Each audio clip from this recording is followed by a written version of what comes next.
Oh, he's edged it. The little shimmy down the wicket. Dutch Bangla bank সিরিজের তৃতীয় ও শেষ ওয়ানডেতে বাংলাদেশের দেয়া 291 রানের টার্গেটে ব্যাট করতে নেমে টাইগার বোলারদের তাণ্ডবে দিশেহারা Pakistan. Glove, they're asking the question. Give it. Opener Sahibzada ফারহানকে ফিরিয়ে শুরুতেই চমক টাইগার পেসার তাসকিনের। দ্বিতীয় ওভারে নাহিদ রানার বলে ফেরেন আরেক ওপেনার মাস সাদাকাত।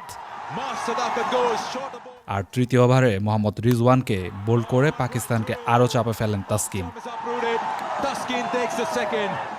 আব্দুল সামাদকে নিয়ে অভিষেক হওয়া গাজী ঘড়ি 50 রানের পার্টনারশিপ গড়ে বিপজ্জনক হওয়ার আগেই জুটি ভাঙেন নাহিদ রানা। কাটার মাস্টার মোস্তাফিজে কাবু হন সামাদ।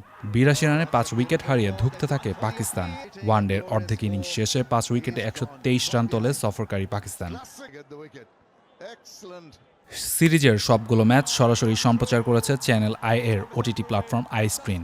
বাংলা ধারাভাষ্য প্রচার করেছে radio Bhumi 92.8 FM। Saniya Tanmoy, channel I.